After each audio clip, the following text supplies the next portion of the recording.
reps, they say, get out of the room with the servers. Every time you're here, everything goes down. I think we're live. I wanted to give you a proper introduction.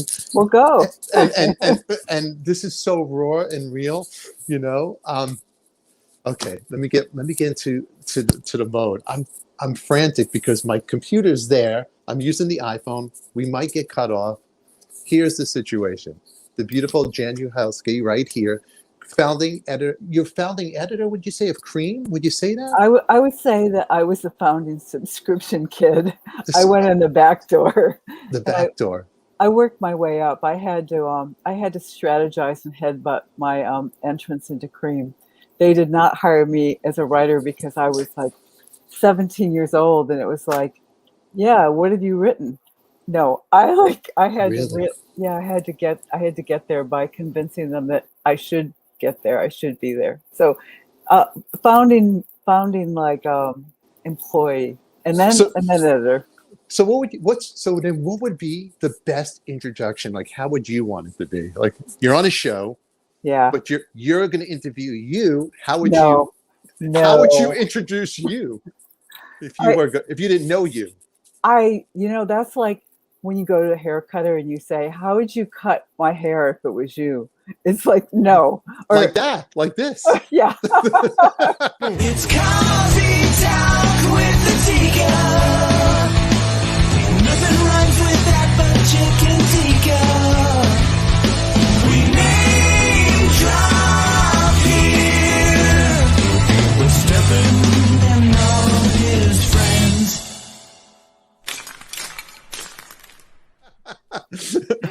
So I don't know.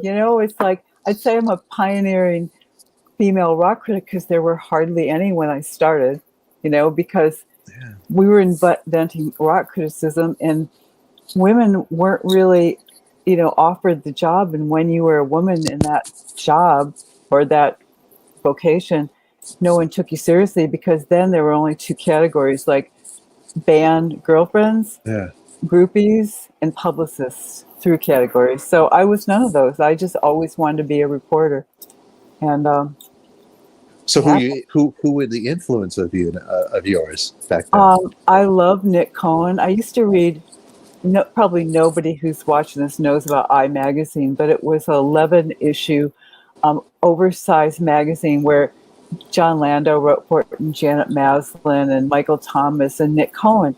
And I found it on the newsstand and I devoured it. I go, oh my God, that's what I want to be. And I was in 11th grade. And I thought, okay, this is my job. This is what I'll be. So I really just one day decided this is what I was going to be. I mean, I wanted to be an astronomer before that. So it was a big leap. So, really? That's a big leap. Yeah. That's pretty cool. So it wasn't easy in the beginning to do this as a profession. It wasn't an easy ride to get in, like to Creem for it to get through, right? Actually, it was really easy because they were paying $22.75 a week.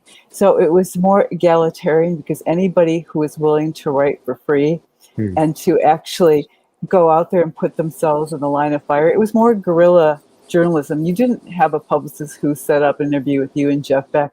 You had to go to the venue, hang around backstage, and have your notepad because nobody even used tape recorders then. Right. Oh my God. Yeah.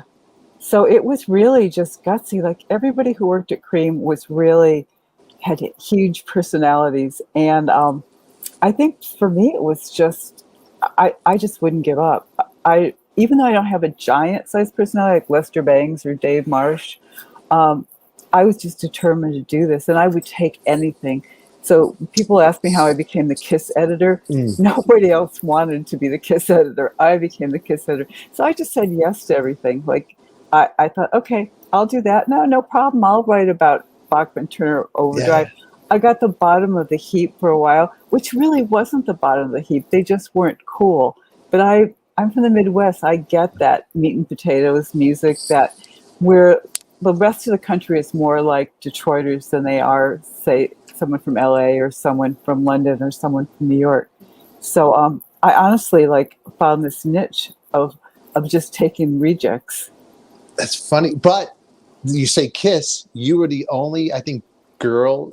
I think you were like the first people on stage with KISS. I was the only journalist who's ever been on stage with them.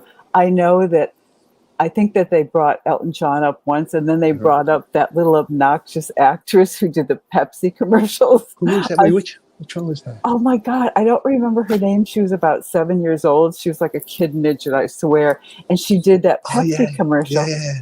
And I remember writing a piece about it saying, they told me I was going to be the only one that they were ever going to bring on stage with them. I mean, I got them early. I got them like at first album. I know. And I decided to put them in Creem, and nobody wanted me to put them in Creem. Everyone else hated them. Like, they used to call them like New York Doll clones or like cartoon rock stars, even before, when they were menacing looking, when they were like much more evil. And I just persisted. I just knew that they were an idea whose time had come. And I just had to get on that. And nobody wanted it anyway. So I did a Kiss Comics, and then I did like a couple record reviews, and then I built up to, having that story where I decided I would go on stage with them. That's pretty cool. I decided, it's like they didn't decide. I went there and they didn't even know what I was talking about. Like, their record company said, sure, you can cover them. You can get on stage with them and perform. And I went to the sound check, and none of them knew I was talking about. They thought I was out of my mind. Like, they just thought, they didn't even listen until I like put on black clothes. It was it was a really surreal situation. And I've only figured out in recent times that despite that there were 5,000 people in that audience, I had never heard from anybody who was there. It's almost like a staged moonwalk. Like, I could have made the whole thing up and nobody would have known. Right. Because no one has ever mentioned it. Only in passing, only after I wrote the story. It's pretty cool. It's pretty legendary because fans can't get, they want more stories that they haven't heard, later on it comes out. So that story is like, it's a big story now. Yeah, it's like it really is. I knew it was really a huge story even then, is the Braille Musician's Guide. I mean, who even knew that there was one that existed? Got in touch with me and wanted to reprint it in Braille. And I thought, okay, that's really cool. But now blind kids will get to know, because it's really descriptive. I talk about everything, about how they were fighting and how they were mad that one of them was making me up to look like him, and they're back and forth. And it was definitely behind the scenes kind of story. It's so legendary. I mean, Jaan, you have an incredible story, and I met you because you came on here before. We're talking with you had a documentary of Creem, which was great. I came across a record because I was interviewing Mike Campbell. For everybody watching, legendary Tom Petty and the Heartbreakers founding member. He has a great new band, the Dirty Knobs.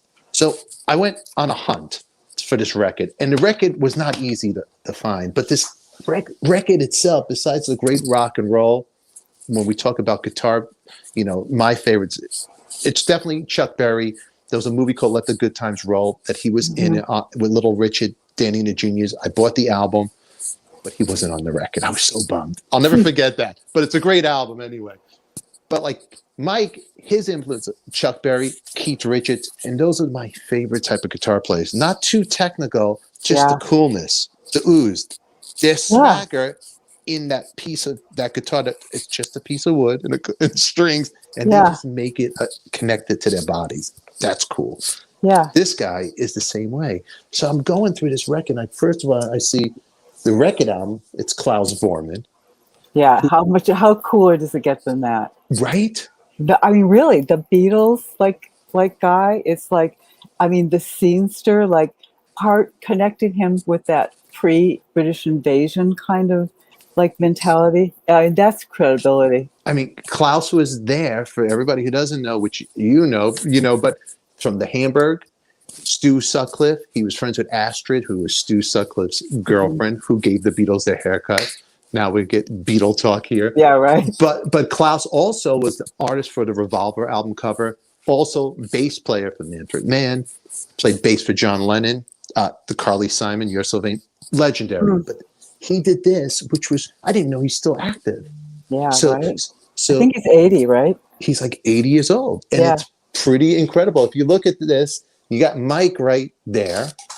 You got his was that the Thunderbird? It's the flying. It's the Gibson Flying Bird. I think it's not the But anyway, you know, his Yeah. hat flying over there. What a great. So I'm going through this, and it's a open gate. Look at that. It's really nice.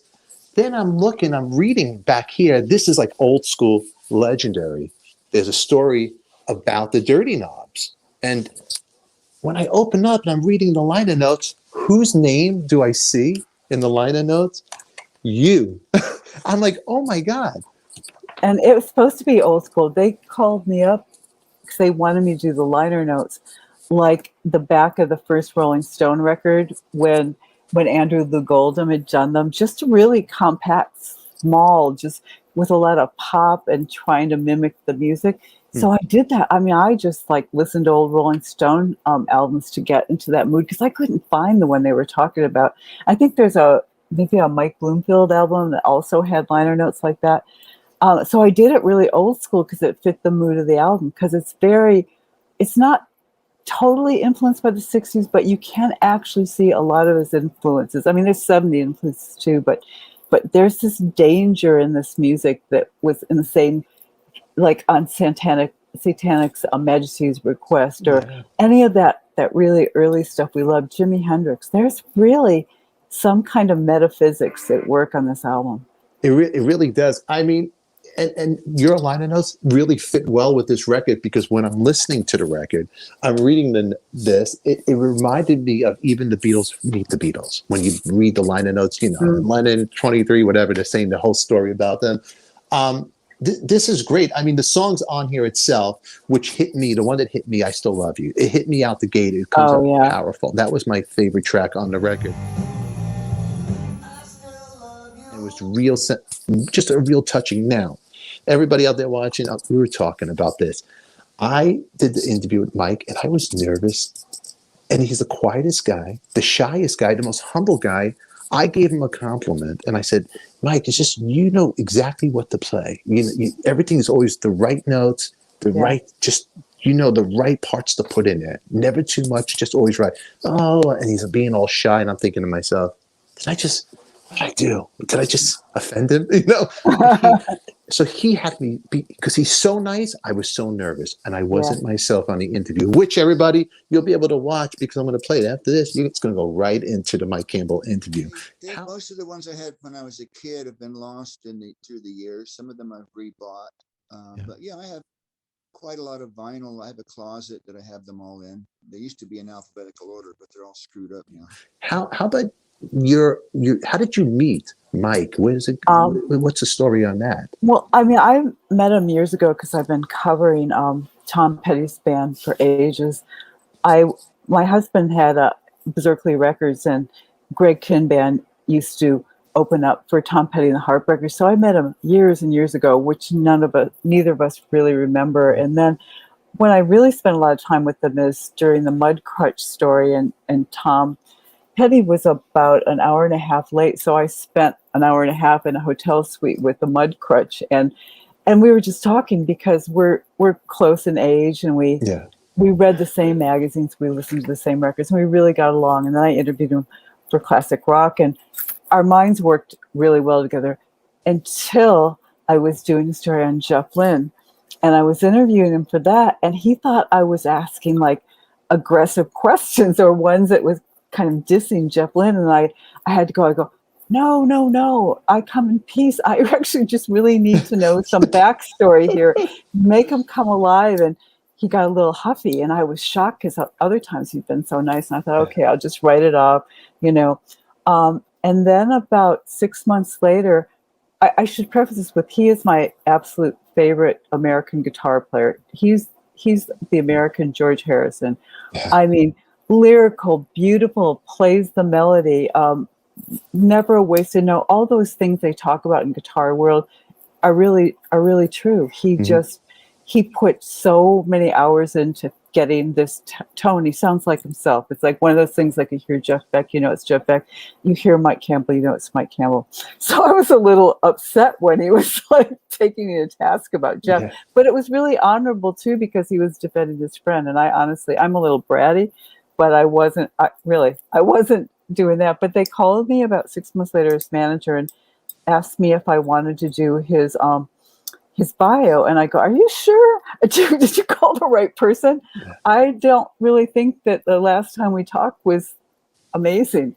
And they go, no, he wants you to do the liner notes. So, excuse me, the bio. So about 3 weeks later, the manager calls me and said, "Well, would you mind making them liner notes?" And I go, "No, what do you want?" And then that's the story I already said, where he wanted it just like the Stones' first album. Wow. And like Mike Bloomfield. And that's a little earlier than me being, I certainly wasn't a professional then. I was a crazy fan, but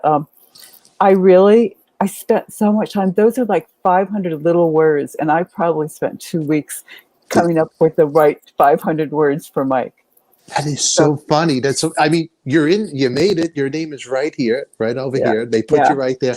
It's funny you said that because like, I knew so much about this. I was so excited to get Mike on the show. I go, this is going to be a good one. This is going to be a good one.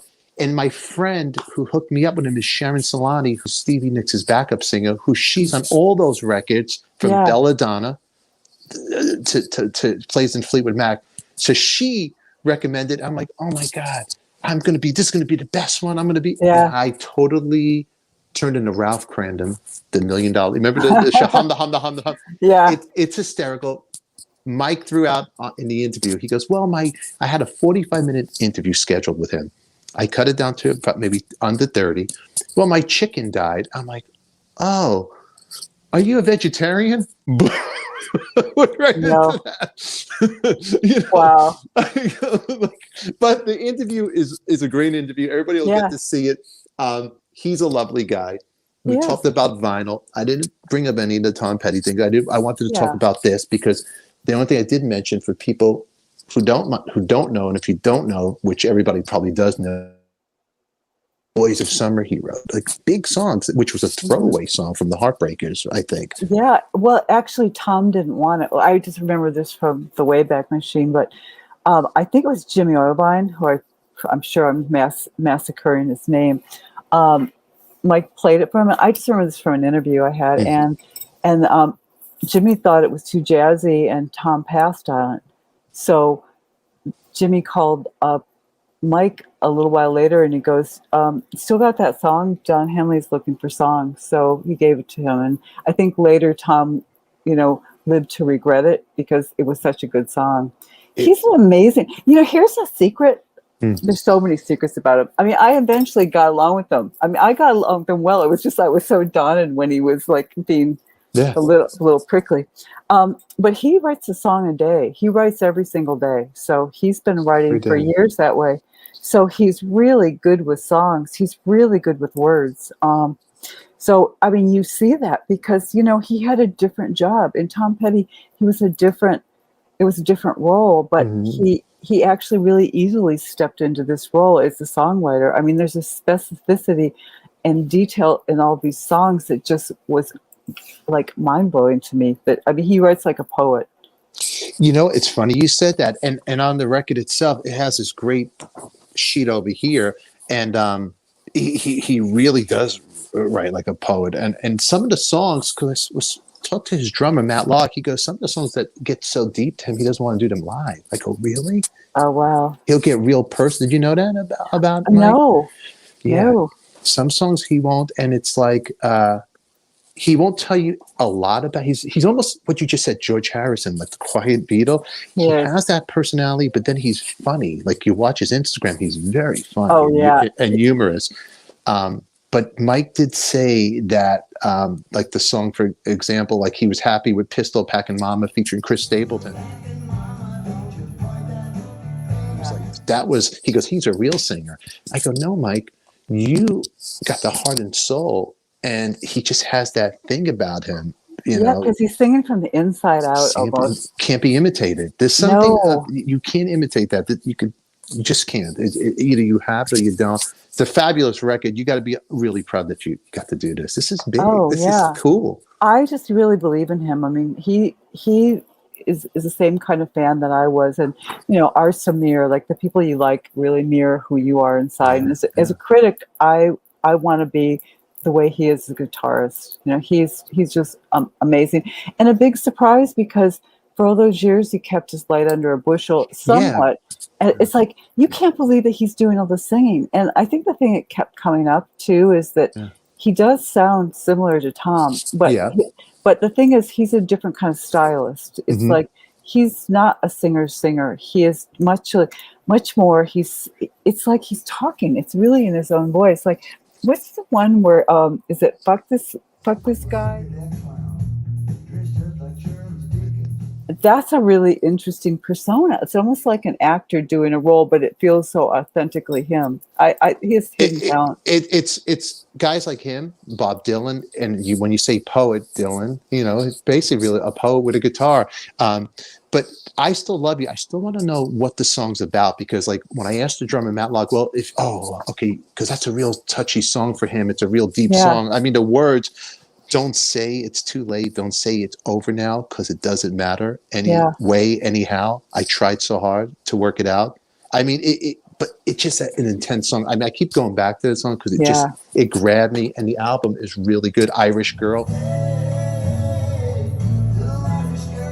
which I went to him. I go, Irish Girl remind me of early Stones. I was thinking Brian Jones era. He goes to me, no. He goes, I was in my car, and that one he was listening to them, Van Morrison, and them. Oh, it's so Van Morrison. It reminds me of Van Morrison more than anybody. Yeah. I think it was channeled too, because I think he told me when we were doing the song by song that he doesn't even know what those words like red sable, let you and your leather and your lace and red sable like. You know what that reminds me of? This is going to sound really crazy, but it's like, it reminds me of After the Gold Rush, where Neil Young transports you to medieval times and talks about kings and queens. And if you read the words, Mike does the same thing. It's like, I swear he's in a different time in that one. Time. That's my favorite song on the album, Irish Girl. Yeah, that's your favorite one. That's one of my favorites. I Still Love You, right? I keep going because it hit me right away. It was a big intro, and I'm like, wow. Yeah. I thought it was going to get heavier, and I'm like, oh. Also, too, is like that raga psychedelic beginning of like Reckless Abandon. Yes. I also love that he said, in my transcript, I noticed where he said, well, that just means like driving without accidents. But it's also like damn the torpedoes. So they put a lot of thought into the song titles, and or he did, because I think he really has he has complete autonomy in this band.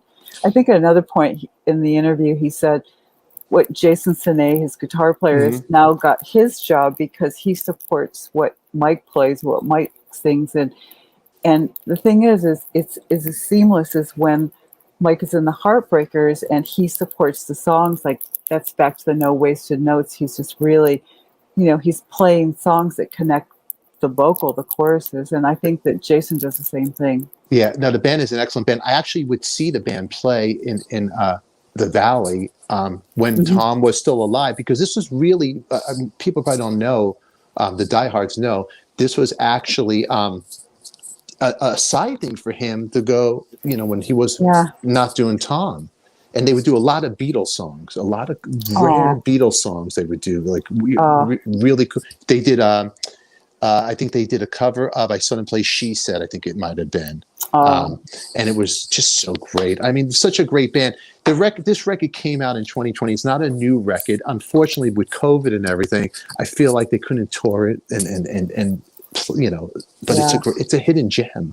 It really is. Oh yeah, even Bob Lefkowitz in his letter like praised it, and he doesn't like anything, and it's one of those making music like they used to kind of compliments that he made, and it's really that way. It's dangerous, it's edgy, and it goes through a different personas. It's like the two acoustic. I mean, I like the girl songs. I like Anna Lee, and I like Anna Lee, yes, yeah, and I don't know. My favorite really isn't the I Still Love You. I find it really tragic. I mean, it's a happy ending. The one thing he insists on, I remember too, is he insists on that there's hope at the end of all the songs. So as dire that they all look, if you listen to them really closely, you find that there is redemption, that it's all going to be okay. I think if there's a theme in this whole record, it's all going to be okay. I think so. Well, he did say in the interview, it's a religious experience. You got to hear it on vinyl. He has a copy of it on vinyl himself, and Yeah. And then I go, what about 8-tracks? So they're making a comeback. He goes, I don't think 8-tracks are, but you know, we talked about cassettes, but it is a beautiful package. They did, the artwork is great. I mean, you're a piece of the history now with Klaus Bormann. Did you know when you were writing this that Klaus was going to do the art on this? I did. You did know. Yeah, there's a lot of pressure to be really good in these liner notes. There's a really high bar. I mean, so when you knew he was going to do this, then you had you probably made I gotta rewrite what I wrote now. I gotta make it better. Oh no, I wrote it like lyrics. I wrote it like every word had to mean something. And I had to scan it well. I'm a little obsessive about my writing anyway, but this was, and plus he is my favorite American guitar player. I'm kind of embarrassed I'm saying this so publicly, but he really is. I mean, I always listen to sing. I always like that little psychedelic thing, and plus the fact I like Florida. I have this strange obsession with Florida bands my whole life. So. I mean, wonderful. This was a wonderful, and I'm glad you got to talk with me on here, even though we had a little. The internet gods weren't with me today, but you know, we made this happen. We kept it raw. We kept it real. We kept it rock and roll. This was good. This was a lot of good. I think, Jaan, you need to come on and talk more about some vinyl with me. You're good with this. You're a professional. Yeah, I love it. I am a professional. I do this at home. That's right. So you kids out there trying to do this, you know what? Take it from a professional here. Don't try this at home. Okay. Yeah. No, try this at home. We need more of you. It's like a fading art, rock criticism. It is a fading art, but you know, people like him, people like you keep it alive still, and it's teaching other people. When you first going back, when you met Mike and then you interviewed Tom Petty, what was Tom? What was he like? You know what Tom was like? He was the missing link between the rock gods on Valhalla and the rest of us. He made you feel like you could do it too, whatever your thing was. Yeah. He was easy to talk to. He was a little temperamental sometimes. I remember one time spending the day with him in his house in Malibu, and when I was a kid, they used to have these dolls with little knobs at the top of their heads, not dirty knobs, but little knobs, and you would turn it, and there would be a new expression. And Tom was very mercurial, like he would change moods. He'd be the best hang in the world, and then he'd get really serious, and then he'd be just the best hang in the world. So you just didn't know it was coming up. I liked him enormously, again, because I think they're my age group, and we went through so many similar things with the youth quake and the whole hippie thing and hippie going to the 70s. So I felt a real kinship with both of them. I do. Yeah. Everything on this record too. He says he's a child of the 60s. That's exactly what Mike said to me, and it's all on this record. And he does a really nice dedication to Tom on here, which is really, when I'm saying that to you right now, this album's dedicated to my co-captain Tom. I get chills. Just kept it simple. Do you know what's really interesting? I did the track by track for that whole Wildflowers package last year, and I interviewed everybody who was involved with it. And what really struck me is Tom's really not gone. Like, everyone I interviewed spoke of Tom in the present tense. That there's no was, he was. It's like it's like he's still here. He's still here. On some level, he's still here. He's still here. It's true. Yeah. It's true. Even looking at this, they had the section with Tom Petty, so then you have it all there. I found a vinyl store, and I went on some journey looking for this, but man, it's out there. You could order it, but I just wanted to support those local small mom and pop record stores. They're having a hard time. I want to try to keep it alive. Just old school, going to a record store, looking at a magazine like what you used to write with, having it in your hand. There's something, it's a lost art. Look at me. I'm like the old commercial from New York. Crazy Eddie, our prices can't be beat. They're insane. You know what? But it's wonderful that you're here and you got to talk with me. I'm glad you made time today. All right, thank you. I had a great time. No, thank you. Okay, sorry about the spoon bending. You know what? We're going to do it again. Okay. YouTube, thank you, and we will see you later. All righty, Mike Campbell, the Dirty Knobs, thank you for being here, my friend. And thank you, sir. Glad to be here.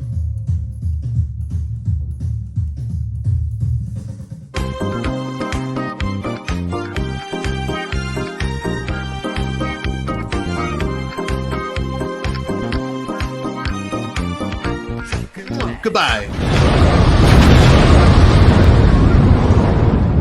It's coffee talk with the Tika. Nothing rhymes with that but chicken tikka. We name drop here. Stefan and all his friends.